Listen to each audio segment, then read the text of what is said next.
May the words of my mouth and the meditation of our hearts be always acceptable in your sight, O Lord, our strength and our Redeemer. Amen.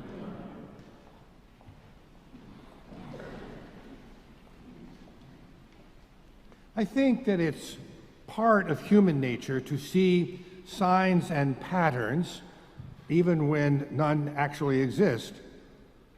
It's rooted in our innate desire to make sense of things, to think we have a handle on what's going on. In the religious world, there are always those who are ready to interpret events as signs that the end is near, that the rapture will soon be upon us. For some, current events in Israel match up somehow with portions of Revelation, so we must be prepared. What all of these situations have in common is that the signs, such as they are interpreted according to a pre-existing need or belief or wish. We know what we want or expect or wish for, whether it's on behalf of ourselves or others, whether it's in the service of something personal or global. Our own needs, beliefs, mindsets predispose us to interpret signs in a particular way. I remember the time my mother, a woman of faith, who also struggled with her faith, was telling me about visiting the Air Force Academy and gazing out of the windows of the chapel to the mountains beyond. This is in Colorado, in case you don't know. And she said to me, I don't know how anyone could look at that and not believe in God. And I was thinking, I do. But I didn't say that because it was obviously really important to her. And besides, her statement did not feel like an invitation to deeper conversation.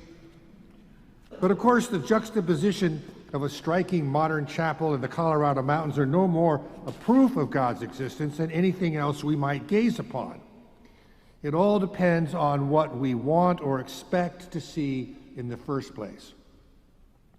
But then there are the signs that are there and we miss. And that's certainly the dynamic that's at work in today's gospel account. People crowd around Jesus and demand, how long will you keep us in suspense? If you are the Messiah, tell us plainly. And Jesus answers, I have told you, and you do not believe. The works that I do in my Father's name testify to me. And indeed, one might have thought so. It seems hard to believe, from my perspective, that anyone who could have witnessed the things that Jesus did without getting at least a glimpse of that truth. How could one not see or hear about lepers being cured, the blind having their sight restored, the lame being able to walk, the dead being raised, for heaven's sake, without at least wondering whether this man might just be the one they had been waiting for? And isn't that what we'd like to believe about ourselves? That if we had been there, we would have seen, and we would have understood, we would have believed, and we would have followed. Could be. But speaking just for myself, I'm not so sure. I think it would come down to, what is it that I want to believe? If I want to believe, or at least am open to believing, that Jesus is the Messiah, then I have ample evidence to support that belief. But what if I don't want to? What if I'm convinced in my heart of hearts that this could not possibly be the one? Well, then, I would find a way to discount what I see. That's just human nature. If I don't want to believe what my doctor or my friend or my boss is telling me about my health or my behavior or my performance, I'm not going to. More than that, I'm likely to find ways to justify my position, my perspective. My weight has nothing to do with my carb intake. I just need to eat a little better. I don't have a problem with alcohol. Life is stressful these days, and I deserve to unwind when I can. I'm doing a good job. It's just my incompetent, backstabbing colleagues who are holding me back. And I'm not even going to get into vaccinations and climate change. except I just did. Sometimes we just have a need to believe what we want to believe and are not easily swayed by arguments to the contrary, or even sometimes by the facts.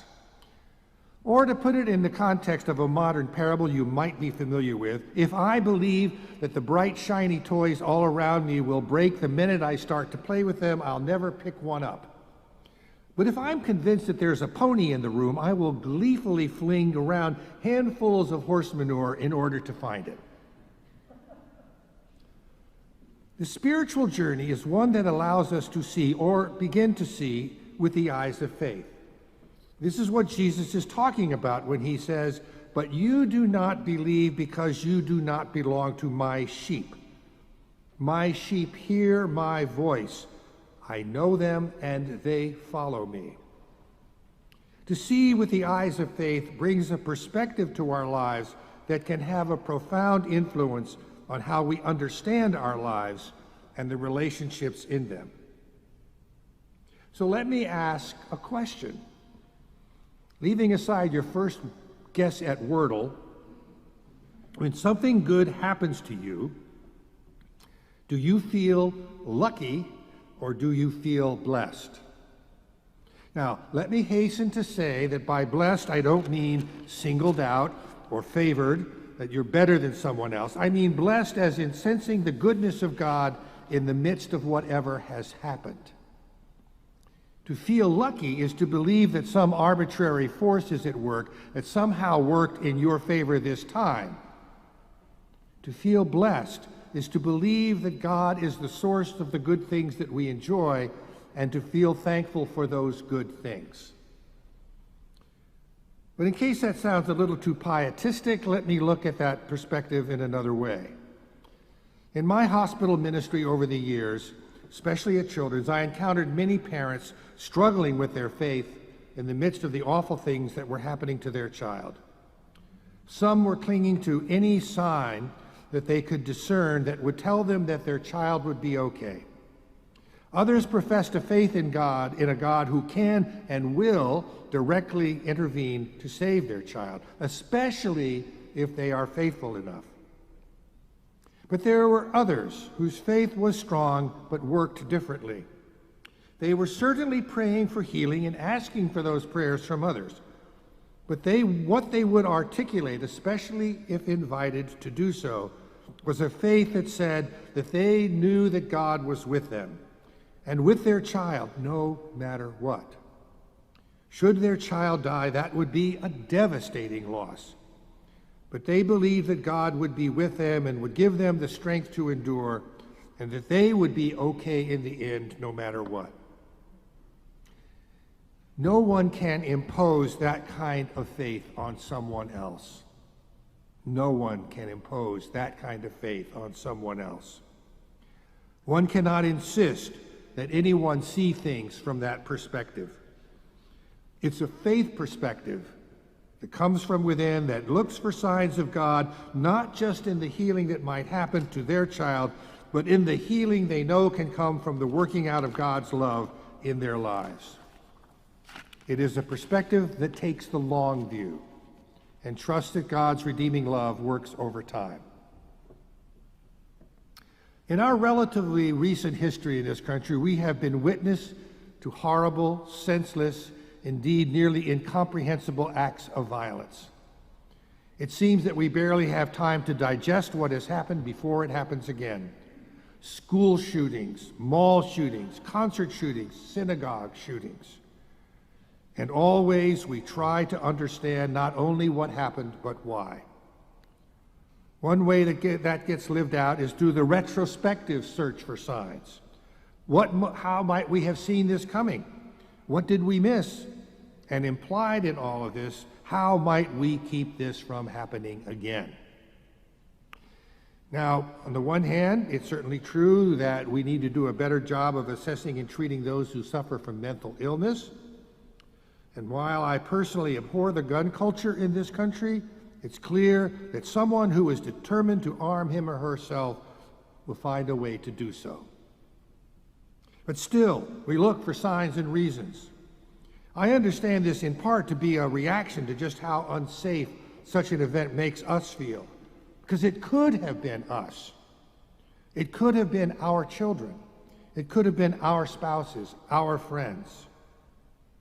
Even the seemingly safest of havens are not really safe after all. The search for signs is in some ways a search for security in a world that feels increasingly insecure. So I'm brought back to Jesus' words, "My sheep hear my voice, I know them, and they follow me." So real sheep,